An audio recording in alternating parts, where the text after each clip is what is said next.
Hi welcome to Python life YouTube channel. So ఈరోజు మన title ఏంటంటే వెబ్సైట్స్ కానీ యాప్స్ కానీ ఏ టూల్స్ యూజ్ చేసుకొని క్రియేట్ చేయొచ్చా అనేది మన సూర్య గారు అనేది వాళ్ళ ఒపీనియన్ అయితే చెప్తారనమాట మన సబ్స్క్రైబర్స్కి. హాయ్ సూర్య గారు. Hi. So websites and apps గురించి నాకు జనరల్గా ఏం చెప్పాలో అర్థం కావట్లేదండి. ఎందుకంటే మనకి ఇన్ఫ్లుయెన్సర్స్ కానీ యూట్యూబ్లో ఆర్ ఇన్స్టాగ్రామ్లో ఒక పేరున్న వాళ్ళు కానీ వీళ్ళు ఏది చెప్తే చాలామంది జనాలు అదే వింటారు. అండ్ మోర్ ఓవర్ మనకి నాన్ ఐటీ వాళ్ళు అంటే ఎక్కువగా టెక్నాలజీ గురించి తెలియని వాళ్ళు కూడా దీన్ని నమ్మేస్తారు. జనరల్గా మీకు ఏం జరుగుతుందో సినారియో చెప్తాను. ఇప్పుడు ఒక వెబ్సైట్ ఉంటుంది. సో ఒక స్కూల్కో దేనికో సంబంధించి నేను వెబ్సైట్ క్రియేట్ చేయాలనుకోండి.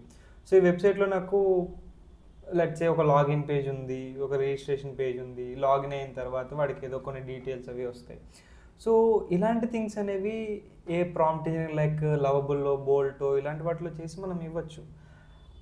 కానీ ఇక్కడ ఏంటి అని అంటే దానికి మెయిన్ కన్సర్న్ దీనికి బ్యాక్ ఎండ్ సర్వర్స్ హోస్టింగ్ ఇవన్నీ ఉండవు. అంటే జనరల్గా బయట వాళ్ళకి ఇవన్నీ తెలియదు. వాళ్ళు ఎలా ఆలోచిస్తారంటే ఓకే నాకు అక్కడ ఏ పేజ్ అయితే కనిపిస్తుందో వీటి దగ్గర అదే పేజ్ కనిపిస్తుంది, అది ఇది ఒకటే అనుకుంటారు. కానీ అలా కాదు. ఇప్పుడు లాగిన్ బటన్ అని కొట్టినప్పుడు కొన్ని వందల యాక్షన్స్ బ్యాక్ ఎండ్లో జరుగుతాయి. సర్వర్లో వాడు డేటా సేవ్ అవుతుంది. రేపన్నాడు వాడు మళ్ళీ వచ్చి లాగిన్ అయితే వాడైనా వచ్చింది కాదని చెక్ చేసుకోవాలి. సో ఇలా ఇప్పుడు ఫర్ ఎగ్జాంపుల్ యూట్యూబ్లో ఒక పోస్ట్ పెట్టారు, అది మీదా కాదా, ఎన్ని లైక్స్ ఉన్నాయి, లైక్స్ని బట్టి దానికి ఎంత రీచ్ వెళ్ళాలి. సో చాలా థింగ్స్ అనేవి బ్యాక్ ఎండ్లో రిలేట్ అయ్యి ఉంటాయి. కానీ మన దరిద్రం ఏంటంటే ఇప్పుడు చాలామంది ఇన్ఫ్లుయెన్సర్స్ చెప్పేసి ఒక 5 నిమిషాలు నేను యూట్యూబ్ వీడియో చేసేస్తా, నేను వెబ్సైట్ చేసేస్తా, యాప్ చేసేస్తా, అయిపోయింది, ఇంకా డెవలపర్లు ఎందుకు చచ్చిపోయారంటే నేను ఇంకా పని చేస్తున్నా కదా. సో అట్లా అవ్వదండి. బేసిక్గా ఏంటంటే ఇదంతా చాలా వరకు మిస్లీడ్ అవుతుంది. వాళ్ళు కావాలని చేస్తున్నారా లేకపోతే మనకి లైక్స్ కోసం చేస్తున్నారా అవన్నీ పక్కన పెడితే ఇది చాలా వరకు కరెక్ట్ కాదండి. మేబీ ఒక 10 years తర్వాత నిజంగానే అలా అవ్వచ్చేమో కానీ ఒక కమాండ్ ఇస్తే అయిపోవడం. ప్రస్తుతం అయితే ఇట్స్ ఫార్ ఫార్ మోర్ అవే, చాలా దూరంలో ఉంది.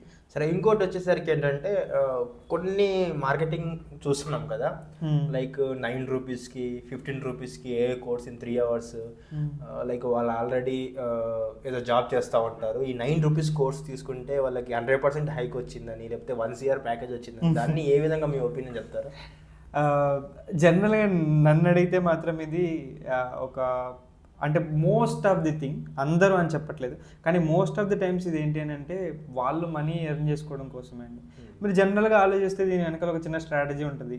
మీరు 9,000 కోర్స్ అంటే ఎవడు జాయిన్ అవ్వడు. అదే 9 రూపాయలు అంటే పోయేది ఏముంది లేని 1,00,000 మంది జాయిన్ అవుతారు, అదే 9 లక్షలు అవుతుంది.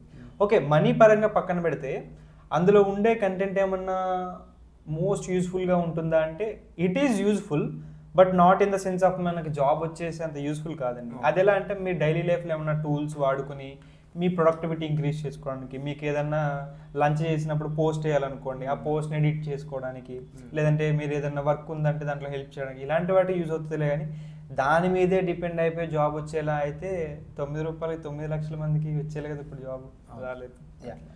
సో ఇది లైక్ మీకు ఏ పైన ఇంట్రెస్ట్ ఉన్నా, లైక్ మీరైతే మాట్లాడినామో ఏ ఏజెంట్స్ కానీ లేకపోతే లైక్ ఏ టూల్స్ కానీ ఏవైనా మీరు బిల్డ్ చేయాలనుకుంటే మేము ఒక కోర్స్ అయితే లాంచ్ చేస్తున్నాము. కామెంట్ సెక్షన్లో పూజ డీటెయిల్స్ అయితే ఉంటాయి, అక్కడ కాంటాక్ట్ నెంబర్ ఉంటుంది. కాంటాక్ట్ నెంబర్కి కాంటాక్ట్ అవ్వండి, మీ ఫ్రీ డెమో సెండ్ చేస్తాను. Thank you.